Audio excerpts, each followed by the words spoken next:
some sample problems about machine design. So first is number 43, or problem number 43. So the problem is a double thread ECM screw driven by a motor at 400 RPM places the attached load of 100 kilograms at a speed of 10 meter per minute. The screw has a pitch diameter of 36 millimeter. The coefficient of friction on threads is 0.5. The friction torque on the thrust bearing of the motor is taken at 20% of the total input. Determine the lead angle. So here we have given v which is equal to velocity na to is 10 meter per minute. Our rotational speed which is 400 RPM. Our diameter which is 36 mm. So here's the solution. So first we need to get our length. So L is equals to V over N. So V is 10 meter per minute over 400 RPM. So by using calculator, we can get 0.025 meter, and we convert it into millimeter, we will get 25 mm. Next, lastly, we will now get its lead angle. So here we have inverse tangent times L over pi dm. So just substitute, our L is 25 mm.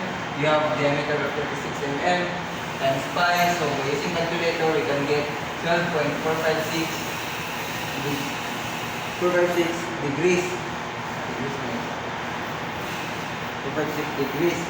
So this is letter A. So next is problem number 44. So the problem is at what HP can a 1-inch diameter short shaft transmit at 380 RPM? So we are given of diameter which is 1 inch, and our rotational speed which is 380 RPM. So the solution, we will use power is equals to D cubed times N over 58. So our D is 1, our N is 380 RPM over 8. So using calculator, we can get the power of 10 HP. So next is problem number 45. The problem is a spur pinion rotates at 600 RPM and transmits 25 kilowatts to a mating gear. The pitch diameter of pinion is 100 mm and the pressure angle is 20 degrees. Determine the tangential load in Newton. So here we have diameter of 0.10 mm. We have power of 25 kilowatts. We have the rotational speed of 600 RPM.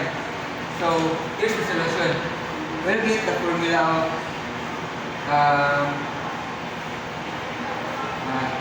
F sub t is equals to 2 over diameter times 30 times P over pi n.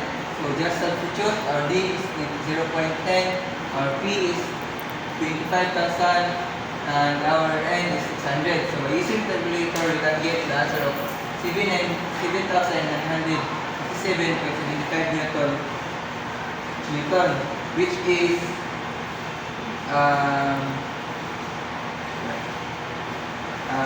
letter A.